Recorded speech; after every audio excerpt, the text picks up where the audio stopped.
Hello বন্ধুরা, নতুন একটা ভিডিওতে তোমাদেরকে স্বাগতম। গীতা ধারাবাহিকের আজকের পর্বে দেখা যায় যে ধীমান সেন আর অগ্নিজিৎ মুখার্জি সব কথা শুনে ফেলে বড়োবাবুকে দিয়ে খোঁজ লাগিয়েছে গীতা যে 13ই নভেম্বর কি হয়েছিল আসলে।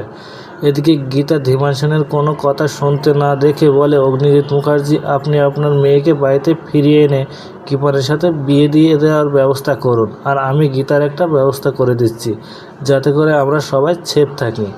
অগ্নিজিৎ কোনো উপায় না পেয়ে ধীমান সেনের কথায় রাজি হয়ে যায়। এদিকে বড়োবাবু খোঁজ নিয়ে জানতে পারে যে ধীমান সেন আর কিরণকান্তি মিলে সেদিন সঞ্জয় নিখোঁজ হয়েছিল আর দিনটি ছিল 13ই নভেম্বর। গীতা এটা শুনে বুঝে যায় ধীমান সেন সঞ্জয়কে মারেনি, এখনও বেঁচে আছে, আর এটা দিয়ে অগ্নিজিৎকে ফাঁসিয়ে নিজেদের হাতের মুঠোয় করে রেখেছে। এদিকে ধীমান সেন গীতাকে মারতে নিজে চলে এসেছে আর লোক পাঠিয়েছে ঝর্ণাকেও শেষ করে দিতে, যাতে করে সব প্রমাণ মুছে যায়।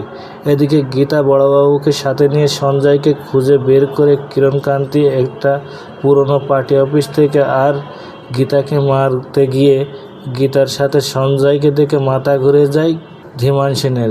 ধীমান সেন বলে, একে তুমি কোথায় পেলে? গীতা তখন বলে, যেখানেই পাই না কেন, এই হচ্ছে তোমার মেয়ের জামাই আর ওই ঝর্ণা হচ্ছে তোমার মেয়ে। এটা শুনে ধীমান সেন বলে, কি বলছো তুমি গীতা? তখন সবটা বলে কিভাবে ঝর্ণা ছোটোবেলায় হারিয়ে গিয়েছিল। ধীমান সেন তখন বলে, আমি ওই কিরণকান্তি আর কৃপানকে ছাড়বো না, ওদের কারণে সঞ্জয়কে মারতে চেয়েছিলাম। তো বন্ধুরা, কী ঘটতে চলেছে গল্পে এবার জানতে হলে আমাদের সাথেই থাকুন। ধন্যবাদ।